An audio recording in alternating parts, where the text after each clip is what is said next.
প্রিয় দর্শক, সবাইকে বিওডি বাংলার পক্ষ থেকে পবিত্র মাহে রমজানের শুভেচ্ছা। প্রতিদিনের ন্যায় আজকেও আপনাদের সাথে উপস্থাপনায় আছি আমি আল আমিন এম তাওহিদ। আমাদের সাথে স্টুডিওতে যুক্ত আছেন ঢাকা মহানগর দক্ষিণ বিএনপির মহিলা দলের সদস্য নাদিয়া পাঠান। আপনাকে স্বাগত বিওডি বাংলা। আপনি কেমন আছেন আপা? আলহামদুলিল্লাহ, ভালো আছি। আপনার দর্শকদেরও আমার পক্ষ থেকে মাহে রমজানের শুভেচ্ছা এবং সবাইকে সালাম জানাচ্ছি। আসসালামু আলাইকুম। আপনার কাছে প্রশ্ন, রাজনীতির মাঠে নারীদের অংশগ্রহণ বাড়লেও তারা সেই কাঙ্ক্ষিত লক্ষ্যে এখনো নারীরা কেন পৌঁছাতে পারেনি? অনেকগুলো কারণ আসলে আমার কাছে মনে হয়। প্রথমত হচ্ছে পারিবারিক, সামাজিক এবং আমাদের রাষ্ট্রীয় জায়গা থেকে নারীদের জন্য কাজের যে পরিবেশ, সেই জায়গাটা মনে হয় আমাদের এখনো অতটা নজর সরকার দিচ্ছেন না। পারিবারিকটা বলবো, একটা সময় পর্যন্ত ছেলে মেয়েদেরকে স্বাধীনতা দেওয়া হয় যে তুমি যেটাই করতে চাও তুমি সেটা করতে পারো।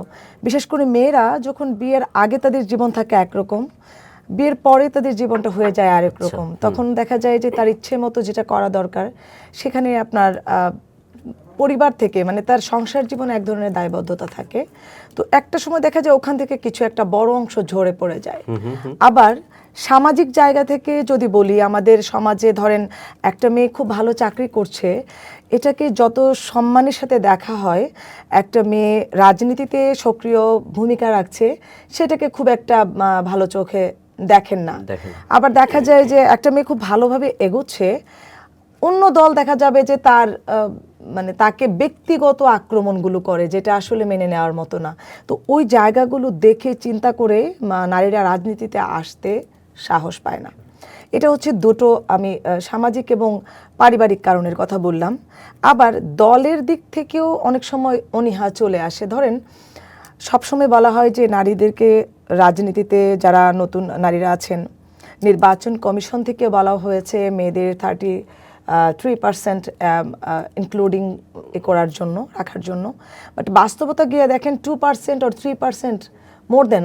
আমি এটাই বলবো যে এটাও আসলে থাকে না। তো যারাই আসে তখন আবার বিষয়টা হয় রাজপথে যারা দীর্ঘ বছর আন্দোলন সংগ্রামের মধ্য দিয়ে একটা জায়গা করেছে, আপনি 3% or 10% or 30% যেটাই বলেন, সেটা তো পাবে হচ্ছে ত্যাগীরা, রাইট? কিন্তু যখন আপনি নারীর এই ক্ষমতায়নের অন্তর্ভুক্তিটা করছেন, তখন দেখা যাচ্ছে এমন সব লোকজনদেরকে অন্তর্ভুক্ত করা হয় যারা ধারে কাছেও ছিল না, আন্দোলনে ছিল না, কিংবা একেবারেই আমরা বলবো যে বসন্তের কোকিল। তো তখন ডিজার্টেড হওয়ার সুযোগটা থাকে আমাদের। ধরেন তেগিরা যারা থাকে তখন তাদের মনে হয় যে আসলে কি এই পথটা আমাদের, এবং আমাদেরকে কিংবা আমরা যারা অনেক তেগিদেরকে দেখি, যে যাদেরকে দেখে আমরা রাজনীতিতে এসেছি, এই পর্যন্ত থাকার একটা কি বলবো কঠিন সময় পার করে এখনো চিন্তা করছি যে দলের সাথে কাজ করছি, দেশের জন্য কিছু করব। কিন্তু যখন দেখি আমাদের সিনিয়ররাই বঞ্চিত হচ্ছেন, ওনাদেরকেই ওনাদের প্রাপ্যটা বুঝিয়ে দেওয়া হচ্ছে না, তখন কিন্তু আমাদের ওই আশা, যা স্বপ্নটা, সেটা কিন্তু ভেঙে যায়। তখন আর মনে হয় যে না, এই পথটা মনে হয় আমাদের জন্য না। ঠিক তেমনি একটা বিশাল অংশ নারীরা তখন চিন্তা করে যে যারা আন্দোলন সংগ্রামে ভূমিকা রাখছেন তারাই যেহেতু ঝরে পড়ছে, তাহলে এই পথটাতে আমি গেলে আসলে কতটুকু সাস্টেইন করতে পারবো। তো ওই জায়গা থেকেও দেখা যায় নারীরা পিছিয়ে পড়ছে। আর রাষ্ট্রীয় জায়গা থেকে যেটা বলবো, আপনি এখনো আমাদের দৃষ্টিভঙ্গি আসলে ওই জায়গাটা যায়নি। একটা মেয়ের নারীদেরকে ঘরবন্দি করে রাখার স্বভাবটা বাংলাদেশ থেকে মনে হয় এখনো ত্যাগ করতে পারেনি। এটা এখনো মানে একদম ডিরেক্ট যদি আপনার ওই প্রচলনটা নাও হয়, ইনডিরেক্টলি কিন্তু একটা মানে শেকলে আটকে রাখা হয়। এটা অনেক সময় দেখা যায় পরিবেশ কিংবা সমাজের দিকে তাকালে নিজের মধ্য থেকে একটা দায়বদ্ধতা চলে আসে। ওটাকে ওভারকাম করে কন্টিনিউ করাটা অনেকের জন্যই ডিফিকাল্ট হয়ে যায়। এটা থেকে আমাদের আসলে বের হওয়ার উপায় কি? এই যে নারীদেরকে গর্ভবন্দী থেকে নারী বান্ধব সমাজ, প্রথম কথা হচ্ছে নারী বান্ধব পরিবেশ আপনাকে দিতে হবে। সেটা রাজনীতিতে দিতে হবে, সেটা পরিবারে দিতে হবে, সেটা রাষ্ট্রের পক্ষ থেকে দিতে হবে। অর্থাৎ দেখেন, আমরা যদি সামাজিক অঙ্গন কিংবা আপনার সোশ্যাল মিডিয়ার দিকে তাকাই, বছর কয়েক আগেও কিন্তু নারীরা এত হ্যারাসমেন্ট হইতো না। আপনার মানে সাইবার বুলিং যেটা, এত বেশি অ্যাটাকিং হচ্ছে যে এক ধরনের মানে ভীতিকর পরিস্থিতি। আপনি কিছু না করেন, পৃথিবীতে তো আপনি সম্মান নিয়ে বাঁচার একটা স্বপ্ন দেখেন, আমার কিছু দরকার নাই, কিন্তু আমি সম্মানের সাথে বাঁচবো। দেখা যাচ্ছে আপনার প্রতিপক্ষ কোনোভাবে আপনার সাথে পেরে উঠছে না, আপনাকে দমানোর একটা ওয়ে পেলো, সেটা হচ্ছে কি সাইবার মানে অ্যাটাকিং, সাইবার বুলিং। তো এই বিষয়টার কারণেও দেখা যায় যে নারীরা যতটুকু অগ্রসর হওয়ার কথা ততটা অগ্রসর হতে পারছে না। এটা এক ধরনের প্রতিবন্ধকতা। যদি রাষ্ট্রীয়ভাবে এরকম আইন করা হয়, আমাদের জন্য এই ধরনের সুযোগ দেওয়া হয় যে নারীরা তাদের স্বাধীনতা নিয়ে পথ চলবে, কেউ বাধা দিতে পারবে না, এমনকি তার হাজবেন্ড হলেও অনেক সময় দেখা যাচ্ছে যে তারা শিকলবন্দি করে রাখে, সেই জায়গাটা থেকেও একটা যে নারীদের তাদের নিজেদের একটা জোর করে আদায় করতে পারবেন না। এটা যেটা করতে হবে, সামাজিক একটা দায়বদ্ধতা তৈরি করতে হবে। আপনার মানসিকভাবে পরিবেশটা এমনভাবে রাষ্ট্র সেই সুযোগটা করে দিবে যে আপনি চিন্তাই করবেন যে হ্যাঁ আমাকে হচ্ছে এই সুযোগগুলো দিতে হবে, এটা তার অধিকার। কিন্তু আপনি ফোর্স করে এটা আদায় করতে পারবেন না। ফোর্স করে আপনি কত পার্সেন্ট আদায় করবেন? কিন্তু আপনি যদি সিস্টেমে এটাকে নিয়ে যান যে একটা মেয়ে পড়ালেখা করবে যতটুকু পড়তে চায়, একটা মেয়ে চাকরি করবে যতটুকু করতে চায়, তার এই সুযোগটা তাকে দেওয়া এটা আমার অধিকার, আমি তাকে এই সুযোগটা দিব, এটা আমার দায়িত্ব।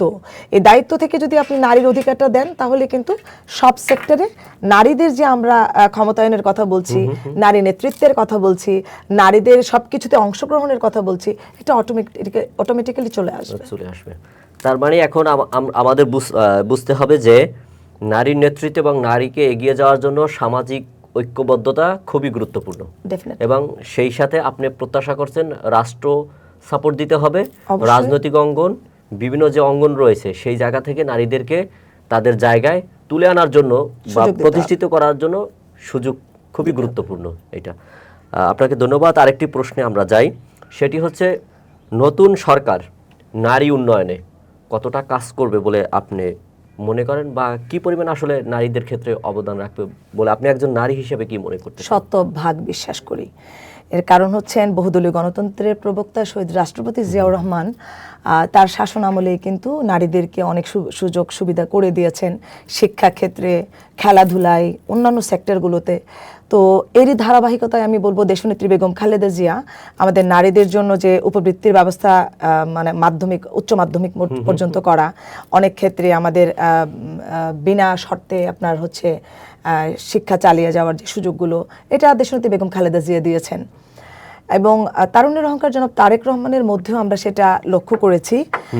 উনি কিন্তু এই যে দেখেন, এবারও কিন্তু আমাদের অনেক নারী নেত্রীদেরকে মনোনয়নের বিষয় ছিল, সুযোগ দিয়েছেন।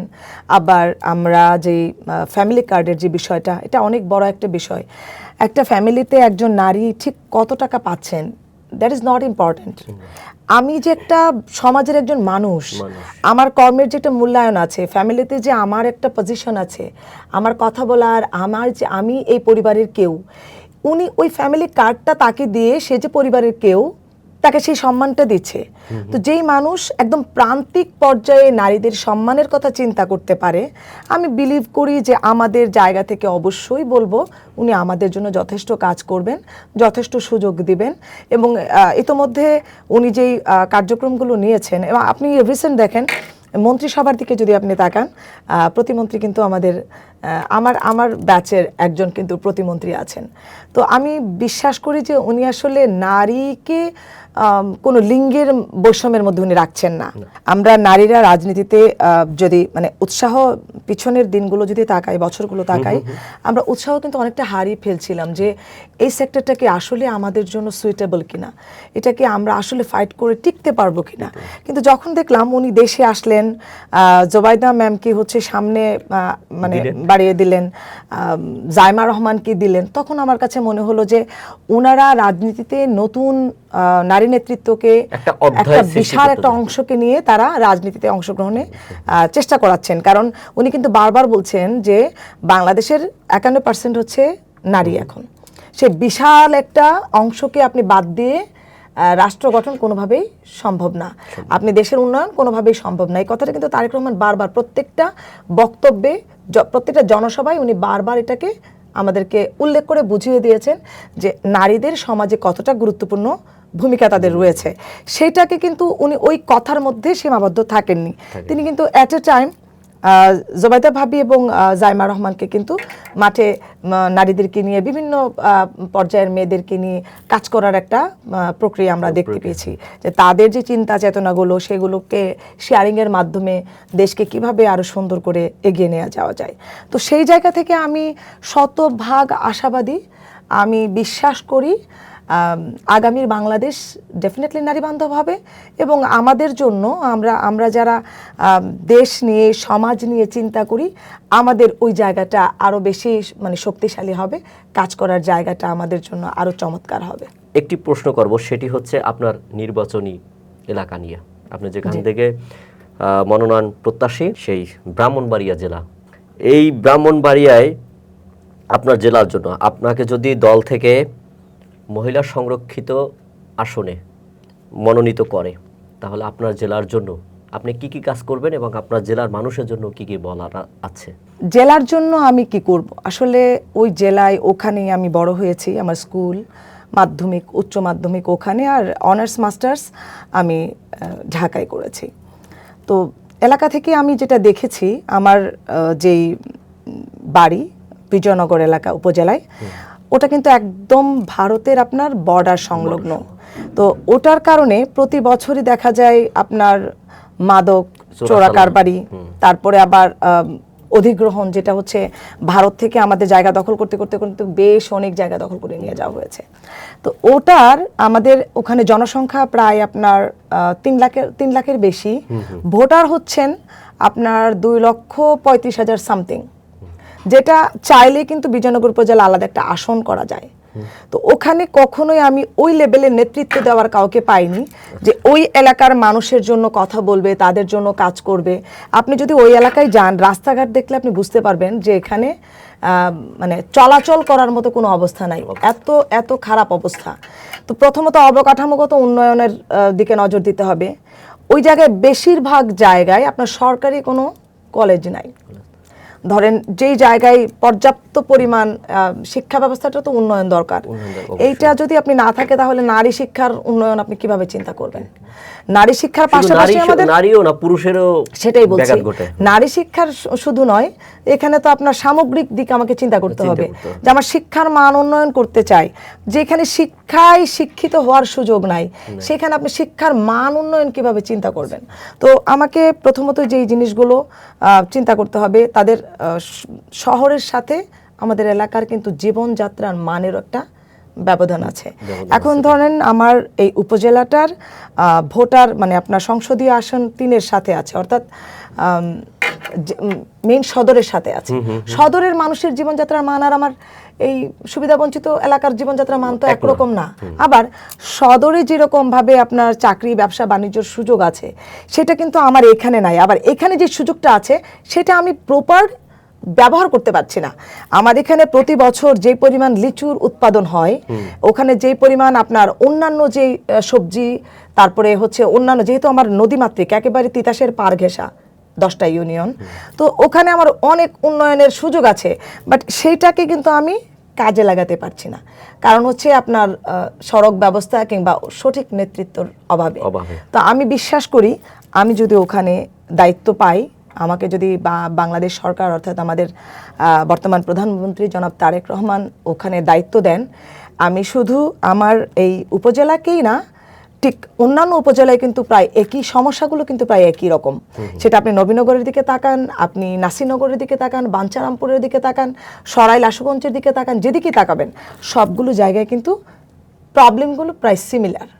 তো আমার মনে হয় যে আমি সেখানে ভালোভাবে কাজ করতে পারবো, এবং যেহেতু একজন নারী হিসেবে নেতৃত্বে আসতে চাচ্ছি, দায়িত্ব নিতে চাচ্ছি, আমি অবশ্যই নারী বান্ধব হব, নারীদের উন্নয়নে আরো বেশি করে কাজ করব ইনশাআল্লাহ। আচ্ছা, আমরা বিদায়ের আগে আরেকটা ছোট্ট প্রশ্ন, জি, সেটা হচ্ছে এক সময়ে তারেক রহমান আর বর্তমানে তারেক রহমান কতটা আপনার চোখে সুন্দর? উভয়ই সুন্দর। তখন উনি ছিলেন একটা দলের সাংগঠনিক কার্যক্রমের মধ্যে ওনার সীমাবদ্ধতা ছিল, এবং অন্যান্য যে বৈষয়িক যে সিদ্ধান্তগুলো উনি করতেন সেখানে তার সীমাবদ্ধতা ছিল, যেটা তিনি চাইলেও নিতে পারতেন না। একটা সরকার প্রধান হলে একরকম, আপনি প্রধানমন্ত্রী কিংবা মানে দায়িত্বে থাকলে একরকম, আর একটা দলের প্রধান হলে দায়িত্ব একরকম। একরকমের রেট। তো ওই জায়গাটা একটু পার্থক্য আছে। অবশ্যই। এখন ওনার দায়িত্ব বেড়ে গেছে, ওনার এখন কাজের যে পরিবেশটা সেটাকে অনেক হিসাব নিকাশের মধ্য দিয়ে করতে হয়, কিন্তু দুটোই পজিটিভ দিক। তখন তিনি একেবারে ভঙ্গুর একটা অবস্থার দলকে মধ্যে দল থেকে এটাকে সাংগঠনিকভাবে শক্তিশালী করেছেন, আর এখন ভঙ্গুর রাষ্ট্রকে উন্নত একটা বাংলাদেশ হিসেবে প্রতিষ্ঠিত করবেন বলে আমি বিশ্বাস করি। আপনাকে অসংখ্য ধন্যবাদ আমাদের সাথে সময় দেওয়ার জন্য।